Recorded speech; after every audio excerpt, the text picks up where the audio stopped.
Bismillahirrahmanirrahim. Alhamdulillahirabbil alamin wassalatu wassalam ala asyrafil anbiya'i wal mursalin wa ala alihi wa sahbihi ajma'in. Subhanaka la ilma lana illa ma 'allamtana innaka antal alimul hakim. Rabbi shrah li sadri wa yassir li amri wa hlul 'uqdatam min lisani yafqahu qawli. Amma ba'd. Alhamdulillah ala nikmatil Islam, alhamdulillah ala nikmatil iman wa kafa biha min ni'mah. Alhamdulillah, segala puji bagi Allah Subhanahu wa taala yang memberi kita berbagai macam nikmat. Nikmat sehat, nikmat kuat, nikmat punya langkah, nikmat kumpul-kumpul sama teman-teman yang solihah. Nggih. Solihah sedoyo nggih mriki. Enggak ada solihnya. Solihnya cilik-cilik buat napa-napa. Nggih, nanti jadi anak-anak yang soleh insyaallah. Nggih, anak-anak yang dari kecil diperdengarkan perkara-perkara zikir, perkara-perkara yang nyambungkan hatinya kepada Allah Subhanahu wa taala. Semoga menjadi sebab kita semuanya, kita, anak cucu kita, orang tua kita, keluarga kita semuanya masuk di dalam golongan hamba-hamba yang diridhoi, yang ridho dengan setiap ketetapan dari Allah Subhanahu wa taala dan diridhoi oleh Allah Subhanahu wa taala, sehingga masuk di dalam golongan seperti yang dikatakan oleh Allah Subhanahu wa taala di dalam Al-Qur'an, ya ayyatuhan nafsul mutmainnah irji'i ila rabbiki radiyatan mardiyah fadkhuli fi ibadi wadkhuli jannati. Dikatakan salah seorang sahabatnya Nabi yang ketika beliau wafat tahu-tahu ada tulisan jatuh dari langit, ternyata isinya adalah ayat tersebut, ya ayyatuhan nafsul mutmainnah, wahai hambaku yang memiliki jiwa yang sangat tenang.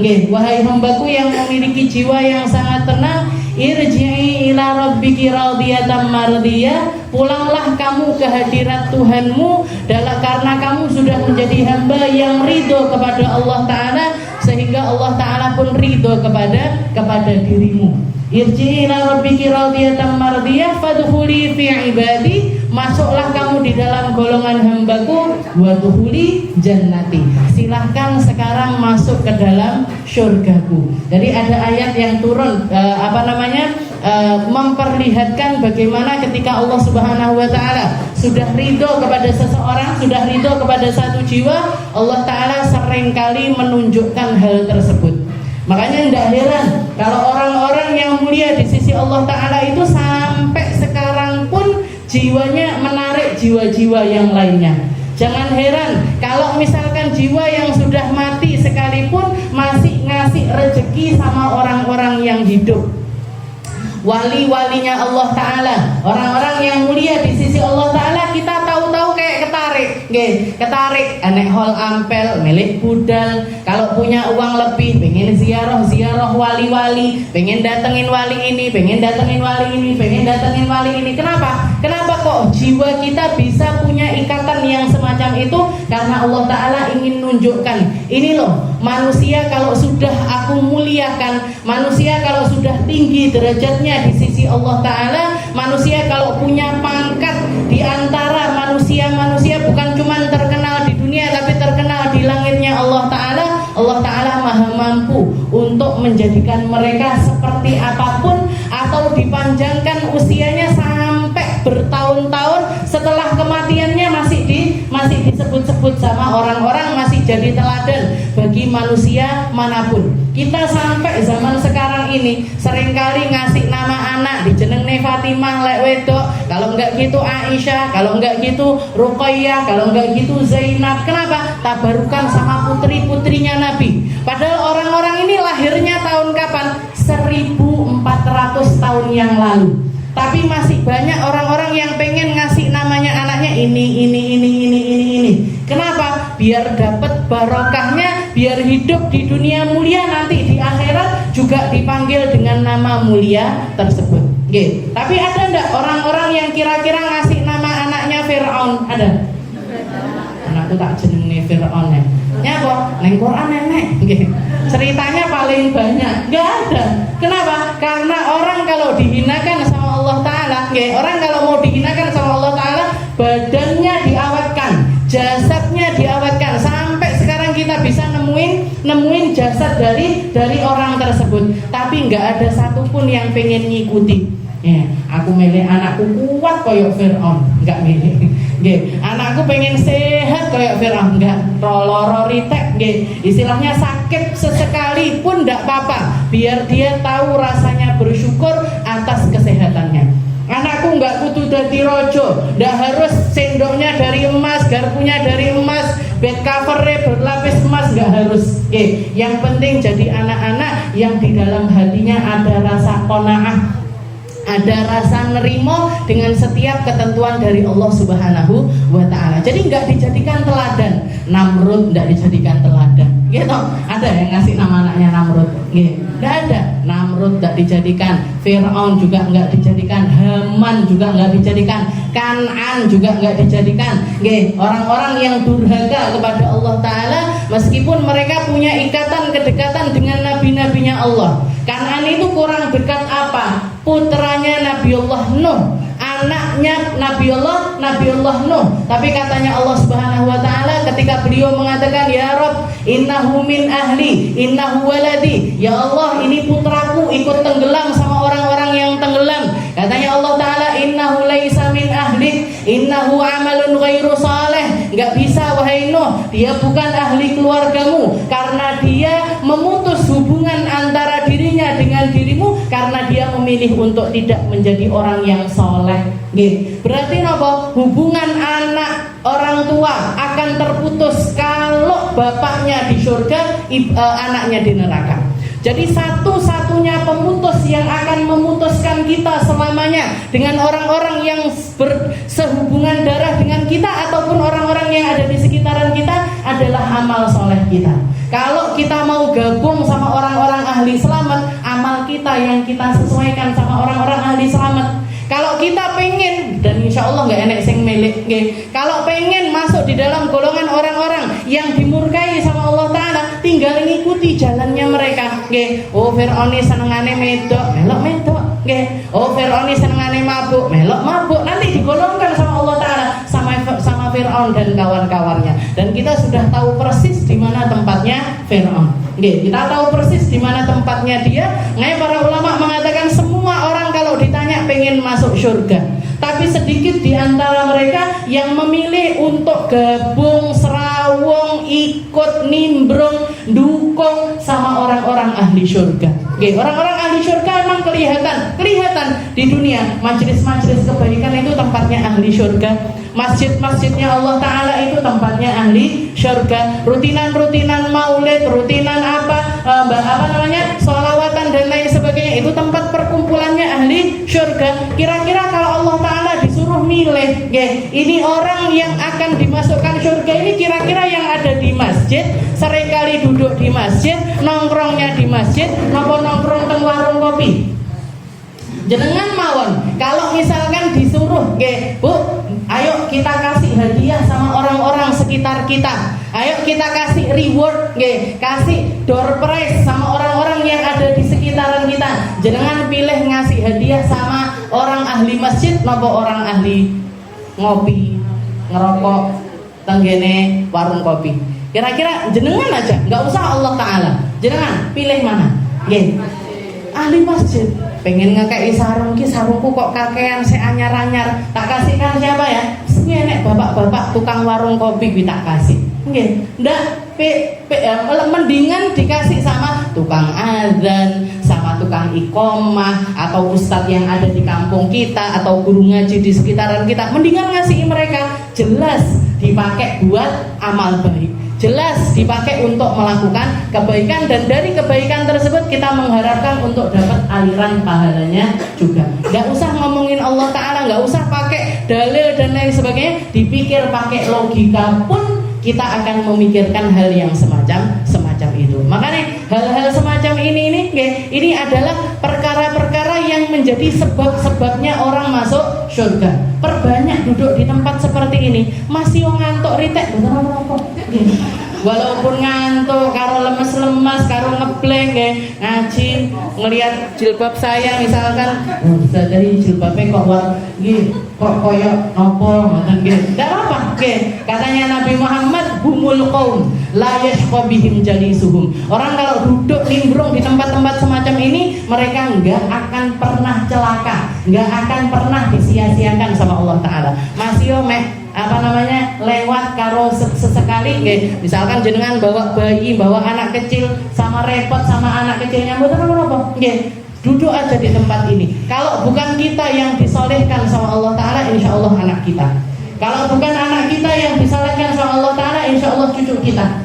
Guru saya mengatakan salah satu hal yang akan dihadiahkan sama Allah Ta'ala akan jadi hadiah, dan pasti dihadiahkan sama Allah Ta'ala kepada mereka-mereka yang sukanya nuntut ilmu, yang punya ta'aluk kuat sama para ulama. Salah satu yang dijanjikan sama Allah Ta'ala, mesti ada dari anak cucunya yang jadi orang alim, mesti ada dari anak cucunya yang jadi orang soleh. Meskipun saya kerjaannya masih nggak genah, ora tahu mondok, ora tahu belajar, ngaji Quran blekak-blekuk, mbak Bu, usaha aja terus. Nanti kalau bukan kita yang diperbaiki sama Allah Ta'ala, turunan kita insya Allah yang akan diperbaiki oleh Allah Subhanahu wa Ta'ala. Kita lanjutkan pembahasan kita di dalam kitab Risalatul Mu'awanah karya dari Habib Abdullah bin Alawi Al-Haddad, ila an qala al-muallif rahimahullah ta'ala wa nafa'ana bihi wa bi'ulumihi fid dharain. Wa 'alaika idza asda ilaika muslim ma'rufan biqabulihi minhu wa syukrihi wa mukafa'atuhu 'alaihi. Katanya beliau, setelah beliau membahas tentang al-farah wal huzun, tentang gembira atas karunia Allah Ta'ala, atau bersedih atas apapun yang menimpa kepada umat Islam. Jadi suka dukanya kita kaitkan sama Allah Ta'ala. Senang gak senangnya kita kaitkan dengan apa yang diridhoi oleh Allah Subhanahu wa Ta'ala. Itu yang beliau anjurkan. Setelah itu beliau mengatakan, wa 'alaika idza asda ilaika musliman ma'rufan, dan hendaknya kamu kalau dibaik-baikin sama orang, atau dibantu oleh seseorang, atau ditolong oleh seseorang, sekecil apapun pertolongan dari orang tersebut, usahakan untuk membalas dengan kebaikan tersebut. Kalau kita nggak bisa membalasnya dengan sesuatu, kalau kita nggak mampu untuk membalas dia dengan sesuatu yang setara dengan apa yang dia berikan, maka minimal kita doakan orang tersebut. Minimal kita doakan orang tersebut, dan sekecil apapun pemberian yang diberikan oleh orang tersebut. Bahkan dikatakan di salah satu cerita, di zamannya Nabi Muhammad SAW ada seorang laki-laki yang bernama Amr bin Al-Akhtab Al-Ansari. Jadi salah seorang Ansor namanya Amr. Dikatakan Amr ini pernah ketika Nabi Muhammad SAW minta air, ya Amr, minta tolong ambilkan minum. Jadi Nabi Muhammad itu minta tolong sama Amr ini untuk diambilkan minum. Akhirnya diambilkan sama Amr ini, diantarkan ke hadapannya Nabi. Ternyata sebelum diberikan, Amr ini ngelihat ke dalam wadah ini tadi, ke dalam air yang ada airnya ini tadi, dilihat sama Amr. Ternyata di situ ada satu helai rambut.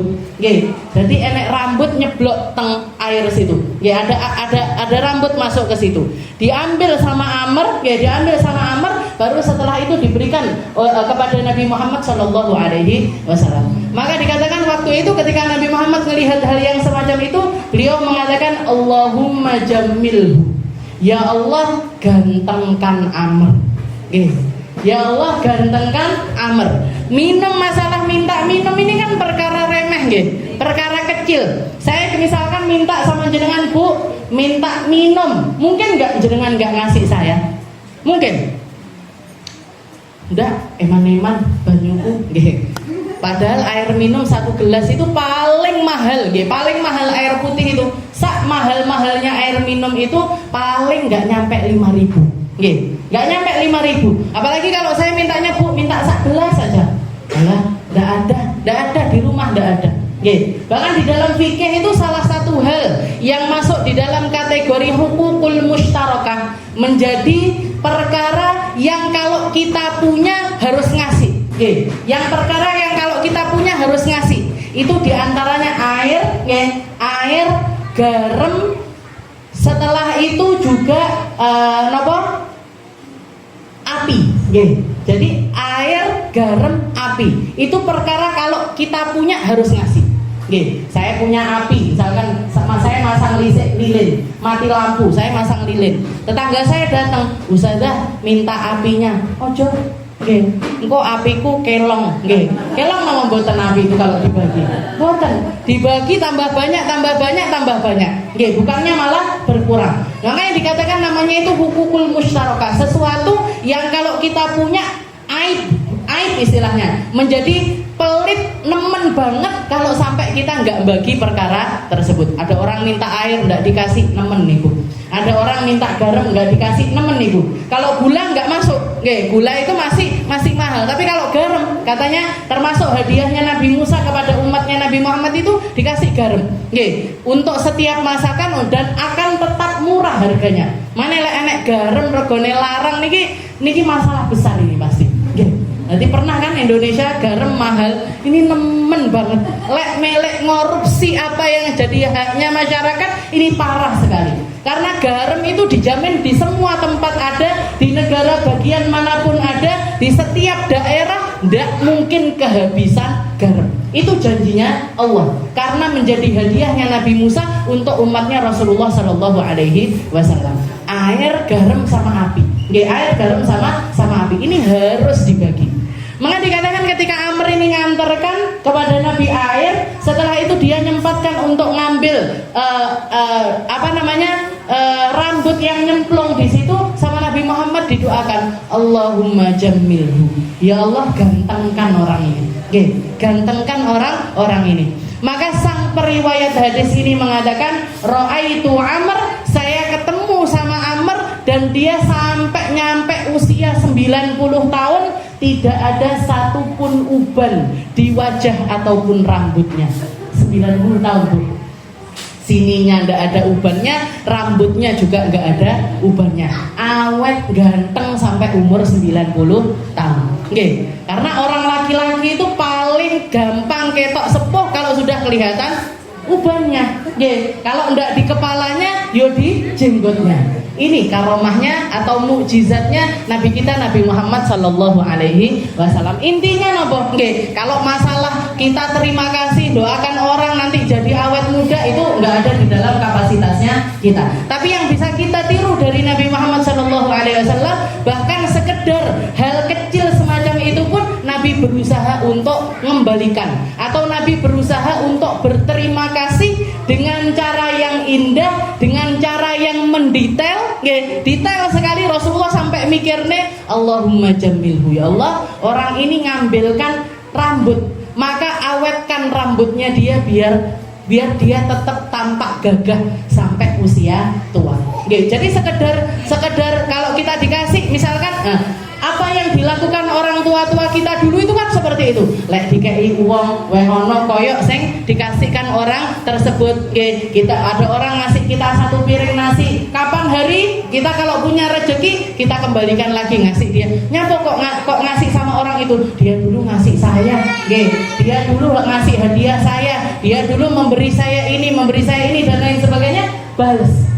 Balas kebaikan orang semampu kita membalasnya. Semampu kita membalasnya. Kalaupun misalkan kita nggak mampu membalasnya, minimal doakan orang tersebut. Lek jenengan dungone tengah wengi didoakan. Kalau jenengan doanya setelah dikasih itu langsung bilang terima kasih dan juga mendoakan, juga silahkan. Sampai ke tingkat apa? Sampai ke tingkat jenengan merasa kalau sudah mengembalikan apa yang dia berikan. Jadi kalau sepiring nasi, kita kasih sepiring nasi juga. Kalau dia ngasih 1 ember nasi, kita kasih seember nasi juga. Kalau dia ngasih kita ilmu, kita kasih juga ilmu kepada dia. Kalau nggak bisa, doakan. Ini minimalnya. Dan doainnya sampai ke tingkat apa? Sampai kita merasa puas atau setara dengan apa yang dia berikan. Sampai ke tingkat sebatas kita ini merasa puas untuk memberikan kepada orang tersebut. Makanya abah saya itu bilang sama guru-guru saya, sama Habib Zain, putra-putranya Habib Hasan, Habib Zain, Habib Segaf, Habib Ali, Habib Husain. Abah saya itu selalu mengatakan, saya itu punya utang yang gak akan pernah bisa lunas. Saya sekeluarga ini punya yang nggak akan mungkin bisa lunas. Loh, kenapa Beb? Katanya Abu Yazid, kenapa kok bisa seperti itu? Anak saya dari nggak ngerti apa-apa jadi ngerti semuanya. Anak saya dari nggak bisa sholat jadi bisa sholat. Anak saya dari nggak ngerti ilmu haid jadi ngerti ilmu haid. Anak saya dari nggak ngerti halal haram jadi ngerti halal haram. Anak saya nggak ngerti ngaji jadi bisa ngaji. Saya ini punya hutang kepada Dalwa dan keluarganya sampai ke tingkat nggak mungkin bisa dibalas lagi. Misalkan Dalwa minta semua harta kita pun masih tidak akan mencukupi dari apa yang diberikan Dalwa kepada kita. Itu yang jadi pedoman abah saya. Kenapa? Karena ini adalah sesuatu yang diajarkan sama Nabi Muhammad SAW. Jadi kalau dikasih orang ojo ndak roh-roh, dikasih orang, oh iya, dikai berkatan, oh iya, dadah. Jadi itu aja kalau dilihat, didengar aja sudah nggak pantas. Sekedar ngomong terima kasih, ada acara apa, kok ater-ater, enek opo. Kalau kita dengar, oh ini akikoh, oh ini ada selamatan ini, oh ini saya pindah rumah, ini begini dan lain sebagainya. Oh masa? Nah, kalau kita bisa balas, kita balas. Ada tetangga baru, biasanya bagi-bagi jajan atau bagi-bagi berkatan. Nah, sesekali kita datangi, kita datangi orang tersebut, kita datangi tetangga baru kita, ngertak nih, sekedar ngertak nih, tahu ngertak nih. Jadi diretak nih, oh ini umur berapa, rumahnya dulu di mana? Nah, seperti itu, bukan untuk fudul, bukan untuk apa istilahnya baru ngono, digosip nih so, tiba wong ini, oh di rondo kok ngono tiba pindah kene, oh di Joko ngono pindah rene. Bukan untuk itu, bukan untuk fuduli, bukan untuk fudul sama orang tersebut, tapi untuk mengakrabkan diri dan untuk jalin hubungan sesama muslim. Jalin hubungan sesama muslim. Itu ajarannya Nabi Muhammad SAW. Katanya Habib Abdullah, fa illam taqdir 'alaiha aw kana mimman tuhishuhul mukafa'ah fa 'alaika bid-du'a lahu. Katanya beliau, kalau kita enggak mampu untuk balas atau orang yang kita kasih ini malah merasa risih kalau kita ngasih, kalau kita balas dengan apa yang kita berikan kepada dia, maka cukupkan dengan doa. Cukupkan dengan doa. Jadi minimal kita doakan. Emangnya ada orang dibalas nggak senang? Ada. Ada orang yang kayak misalkan, orang ini kita dikasih makanan sama dia, kita balas tapi makanan yang ada di rumah ini yang nggak disenangi sama orang tersebut, nggak disenangi. Misalkan kita tahu dia nggak suka daging, atau kita tahu dia nggak suka telur, neng omah nenek telur, kalau kita kasih justru malah nggak diterima, justru nggak diterima sama orang tersebut. Ya sudah, nggak usah dibalas, tapi kita doakan orang tersebut.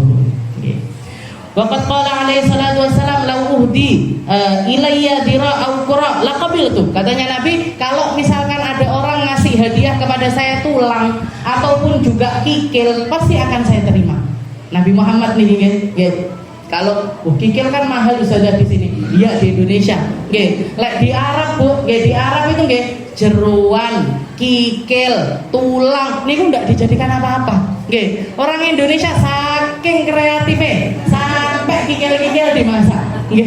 Kalau di sana dibuang, kikil itu dibuang, jeroan itu dibuang, tulang itu paling dibikin buat kaldu aja, setelah itu dibuang. Dibuangnya pun diniatkan untuk makanannya jin. Jadi dibuang, baca bismillah biar yang makan jin muslim. Mau Indonesia di presto sampai kena dikeletaki. Tulang-tulangnya bisa dimakan, kikil kreatif banget. Jadi orang nggak ada yang ngalahkan kekreatifannya orang Indonesia. Niku saya temukan di mana tempat seperti itu. Saya ketemu sama anak Indonesia ketika sekolah di Hadramut dulu. Ada anak dari Indonesia itu nyambi jualan minyak tawon. Jadi istilahnya dia sekolah, ternyata anaknya orang nggak punya, jadi setiap kali ada kiriman itu mintanya dikirimi minyak tawon. Habis itu dijual ke teman-temannya sesama anak Indonesia di kampus-kampus yang lainnya. Nah, kreatif gitu.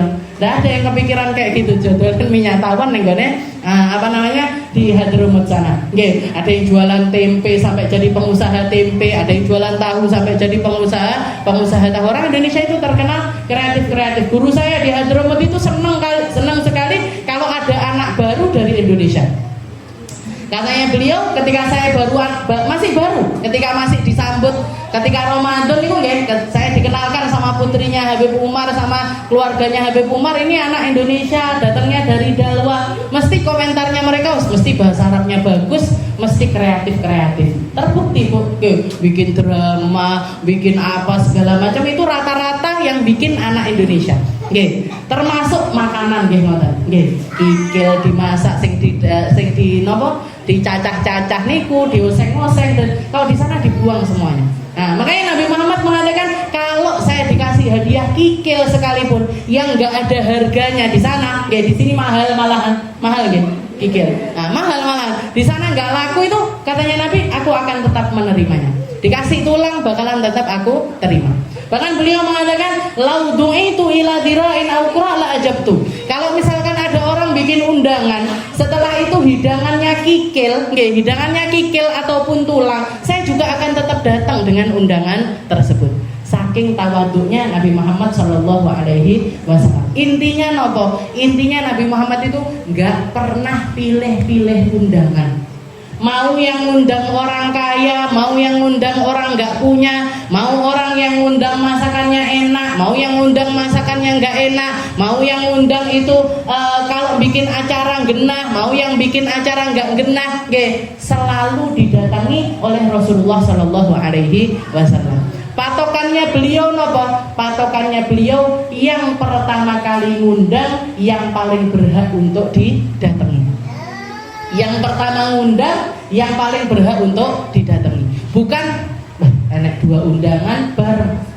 Sing siji wong sugih, sing siji wong gak duwe. Rata-rata kalau orang milihnya pripun? Sing sugih ae, makne enak, panggone enak, dan lain sebagainya. Pilih sing sugih, engko souvenire apik, hal-hal semacam ini yang dipikir sama orang-orang yang matanya hanya melihat kepada dunia saja. Yang matanya, jiwanya tertuju kepada perkara-perkara yang kelihatan saja. Nggak ngerti padahal mana yang lebih barokah. Mana yang lebih barokah. Kalaupun misalkan kita mau nimbang-nimbang masalah undangan, timbanglah mana yang paling bisa jaga agama kita. Kalaupun misalkan kita mau milih undangan, pilih undangan yang lebih bisa jaga harga diri kita, lebih bisa jaga tentang keadaan agamanya kita. Misalkan pripun, ada dua undangan datang manten, dua-duanya acara manten. Yang satu mantennya orang terjaga, yang satunya lagi mantennya orang nggak terjaga. Kayak gimana yang nggak terjaga? Misalkan yang satu acaranya duduk ladenan, dikasih piring satu-satu, dikasih jajan satu-satu, dikasih minum satu-satu. Yang satunya lagi campur aduk laki perempuan jadi satu, joget-joget nyanyi dangdut. Cari mana ini dari dua undangan ini? Cari, walaupun dia datang terakhir, tapi kalau undangannya itu lebih terhormat, cari yang lebih terhormat. Jadi pandangannya bukan tentang pandangan dunia, tapi pandangan akhirat. Jadi kalau Nabi Muhammad patokannya niku, kalau mana yang datang lebih dulu undangannya didatangi sama Nabi.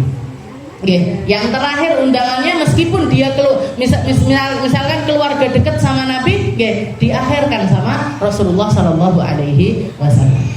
Wa qala sallallahu alaihi wasallam man istana'a ilaikum ma'rufan fakafi'u fa illam taqdiru ala dzalika fad'uhu lahu hatta ta'lamu annakum qad kafa'tumuh. Katanya Nabi, kalau misalkan kamu itu diperlakukan baik sama seseorang, kalau kamu dihargai sama seseorang, diperlakukan baik oleh seseorang, maka balas kebaikan orang tersebut sampai kamu merasa puas untuk membalas orang tersebut. Pernah suatu hari dikatakan Rasulullah SAW kedatangan tamu dari Habasyah, dari orang-orang menteri-menterinya Raja Najasyi. Menteri-menterinya Raja Najasyi bertamu ke rumahnya Rasulullah SAW. Dikatakan waktu itu para sahabat ada di samping-samping Nabi, tapi Nabi Muhammad itu repot, sing nata tempat duduknya, nyilahkan minum, nuangkan air, mengeluarkan makanan dan lain sebagainya. Rasulullah itu kayak repot sekali untuk ngeladeni tamu-tamu ini tadi. Maka para sahabat mengatakan, ya Rasul,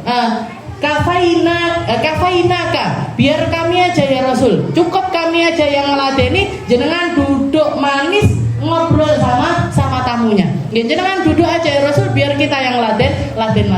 Maka katanya Nabi Muhammad, saya nggak bisa. Orang-orang ini, mereka ini adalah orang-orang yang menghormati kita ketika kita dihinakan sama semua orang. Orang-orang ini adalah yang menyambut kita ketika semua negara memilih untuk menghinakan kita, mengusir kita, ngolok-ngolok kita, bahkan mengazab kita. Mereka memilih untuk menghormati kita. Maka sudah sepantasnya bagi saya untuk membalas dengan kebaikan mereka. Itu yang dikatakan sama Nabi. Jadi ketika awal-awal Islam kan pernah Rasulullah dalam keadaan istilahnya tertekan umatnya, orang-orang muslim banyak yang disiksa. Sayyidina Bilal sampai setengah mati, hampir mati, dikasih hampir setiap hari dijemur di tengah padang gurun, di atasnya dikasih batu yang sangat besar sekali, sampai semua orang Mekah itu menganggap ini Bilal, kalau misalkan dia bisa bertahan hidup, dia mesti hidup dalam kecacatan. Saking parahnya apa yang dilakukan oleh Umayyah bin Khalaf, tuannya Bilal bin Rabah. Belum lagi nanti kalau nggak digitukan, nanti diikatkan tangannya, diikatkan di belakangnya ontanya disuruh keliling-keliling ke seluruh negeri Mekah. Jadi sak badan itu hancur. Sayyidina Bilal itu badannya hancur. Belum lagi Sayyidina Ammar bin Yasir yang menyaksikan bapaknya, ibunya dibunuh di depan matanya. Sumayyah, ibunya Ammar bin Yasir ini hamil besar, ditusuk, kemaluannya nembus sampai ke belakang punggungnya. Dalam keadaan hamil, mati ibu sak anaknya. Jadi Sayyidina Ammar bin Yasir, bapaknya dibunuh, ibunya dibunuh. Jadi Rasulullah mengalami keadaan yang semacam itu. Akhirnya beliau memerintahkan sebagian dari umatnya ini untuk hijrah. Katanya Nabi, pergilah kalian ke satu negeri, yaitu negeri Habasyah, Ethiopia. Makanya orang-orang yang hijrah ke Habasyah itu setelah pulang mereka julukannya Ahlus Safinah. Orang-orang yang lama untuk berhijrah ini berangkatnya naik kapal lama. Jadi dibilangnya itu ahlu safinah. Katanya Nabi, pergilah kalian ke negeri, di situ ada seorang raja. Kalau kalian tinggal di tempat tersebut, kalian tidak akan dihinakan oleh raja tersebut. Akhirnya berangkat sekitar 80 orang lebih yang berangkat hijrah ke negeri Habasyah, termasuk Sayyidina Utsman bin Affan, putrinya Nabi Sayyidah Ruqayyah. Setelah itu juga ada Sayyidina Abdurrahman bin Auf, ada Zubair bin Awam, ada juga Ja'far bin Abi Thalib sama istrinya Sayyidah Asma. Mereka semuanya berangkat hijrah ke negeri Habasyah. Ternyata benar, ketika berangkat ke Habasyah, ditututi sama orang-orang Mekah. Orang-orang kafir Quraisy ini nututi di belakangnya dan mereka mendatangi Raja Najasyi. Ketika dibilang, wahai Raja Najasyi, ada sekelompok orang, sekitar 80 orang datang ke negerimu ilegal, istilahnya seperti itu. Ilegal, nggak pakai pamit. Mereka ada orang-orang yang lari dari negeri kami. Mereka lari dari agamanya, keluar dari agama nenek moyang, dan mereka memilih untuk menyembah entah Tuhan yang seperti apa. Jadi dihasut seperti itu, ditambah dengan disuap pakai hadiah ini, dan lain sebagainya. Ternyata Raja Najasyinya ini orang yang bijak, nggak langsung dari satu sisi langsung percaya, dipanggil ini. Para pengungsi ini tadi dipanggil, 80 orang tadi dipanggil. Yang maju, yang jadi jubirnya, yang jadi juru bicaranya adalah Sayyidina Ja'far bin Abi Thalib, kakaknya Sayyidina Ali, sepupunya Rasulullah Shallallahu Alaihi Wasallam. Disuruh cerita, kalian ini kenapa kok sampai hijrah ke sini? Kalian ini kenapa kok pergi ke sini? Kalian ini kenapa? Ditanya sama Raja Najasyi. Maka diceritakan sama Sayyidina Ja'far, nahnu qaumun, kami ini dulu adalah satu kaum yang sering kali mencuri, perzinahan menjadi sesuatu yang biasa, sering minum khamr, sering memutus tali silaturahmi, orang yang kuat ngalahkan orang yang lemah, hukum yang terjadi adalah hukum rimba, mereka yang nggak punya apa-apa akan dihinakan sehina-hinanya, sampai Allah Ta'ala mengirimkan satu orang utusan yang kami kenal, dia datang dari orang yang ada di negeri kami, kita tahu orangnya gimana, sifatnya gimana, akhlaknya gimana, kebaikannya seperti apa, kami tahu persis perangainya orang tersebut. Dia nyuruh kami untuk ngomong dengan jujur, nyuruh kami untuk nyambung tali silaturahmi, nyuruh kami untuk nggak ngomong kotor, untuk nggak konsumsi alkohol, untuk nggak makan babi, untuk begini-begini kebaikan-kebaikan yang diajarkan sama Rasulullah SAW. Setelah itu orang-orang sekitar kami menganggap kami sesat, bunuh kami, nyiksa kami, sampai Nabi Muhammad memerintahkan kami untuk hijrah, dan tempat hijrah yang dipilihkan oleh Nabi adalah negerimu ini, negeri yang katanya rajanya tidak akan dolim kepada siapapun. Setelah itu Raja Najasyi mengatakan, wahai engkau, kalau gitu bacakan aku apa yang diturunkan oleh Tuhanmu kepada nabimu tersebut. Orang yang kamu anggap nabi ini yang diturunkan apa? Maka dibacakan sama Sayyidina Ja'far awail surah Maryam. Jadi awal lembaran pertama dari surat Maryam dibacakan. Kaf ha ya ain shad dzikru rahmati rabbika 'abdahu Zakaria idnada rabbahu nidaan khafiyya. Diceritakan tentang cerita yang diketahui sama orang Nasrani, karena rajanya adalah orang Kristen. Dan diceritakan tentang kisahnya Sayyidah Maryam, diceritakan tentang ceritanya Nabi Zakaria dan lain sebagainya. Dikatakan nggak ada satupun di ruangan tersebut kecuali nangis. Raja Najasyinya nangis, sak bitorokatahu, istilahnya menterinya semuanya ikut nangis. Setelah itu Raja Najasyinya mengatakan, inna ma nazala ala Muhammad, sungguh apa yang turun kepada Muhammad yang dianggap menjadi nabi ini dengan apa yang diturunkan kepada Sayyidina Isa, putranya Maryam, la kharaja min mishkatin wahid, mesti keluar dari satu lubang yang sama, mesti keluar dari satu tempat yang sama. Intoliku, pulang kalian, masuklah kalian ke negeriku, kalian dalam keadaan aman, tidak boleh ada yang nyakiti, tidak boleh ada yang ngelokne, tidak ada yang merendahkan dan lain sebagainya. Besoknya dihasut lagi, ini katanya Isa itu orang yang gini. Dipanggil lagi. Apa yang kalian katakan tentang Nabi Allah Isa?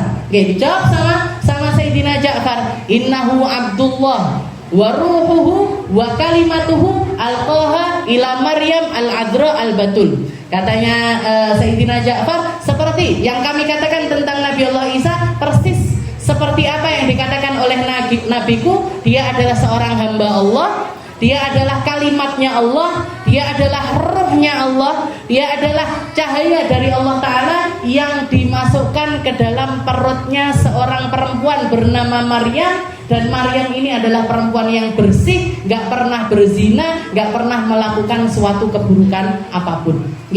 Jadi setelah itu dikatakan Raja Najasyinya langsung musir orang yang jadi utusannya kafir Quraisy, Amr bin As dan lain sebagainya, diusir, hadiahnya dikembalikan semuanya, tidak diterima. Sedangkan umatnya Nabi atau orang yang jadi pengikutnya Nabi aman tinggal di negeri Habasyah sampai kurang lebih 14 tahun di tempat tersebut. 14-an tahun mereka, ada sebagian yang hijrah balik lagi ke Mekah, ada sebagian lagi yang memilih untuk hijrah ke Madinah, sebagian lagi menetap di negeri Habasyah. Dakwah, bahkan dikatakan Raja Najasyinya pun akhirnya ikut masuk ke dalam agama Islam. Buktinya ketika meninggal Nabi Muhammad sholat ghaib untuk Raja Najasyi.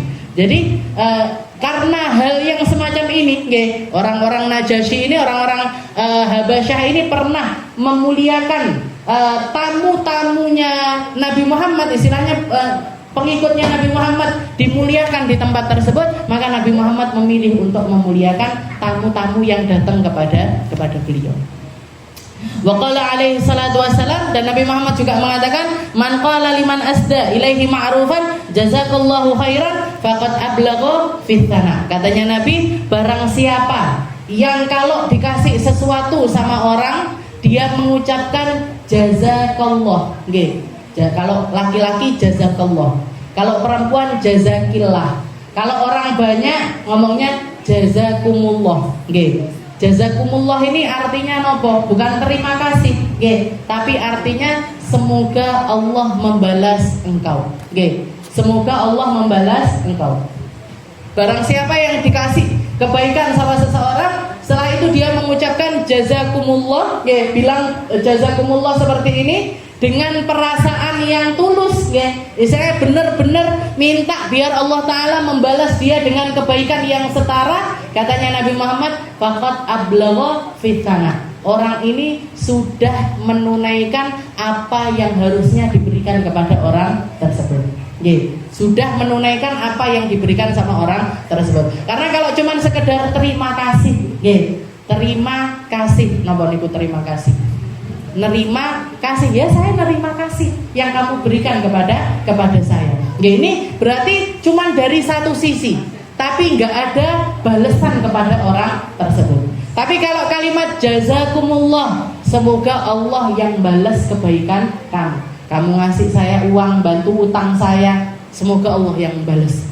Kamu ngasih saya makanan, semoga Allah mengenyangkan kamu. Kamu ngasih saya minum, mugi-mugi Allah Ta'ala ngasih kamu minuman yang terbaik. Kamu ngasih tempat tinggal untuk saya, mugi-mugi Allah Ta'ala menaungi dirimu, dan lain sebagainya.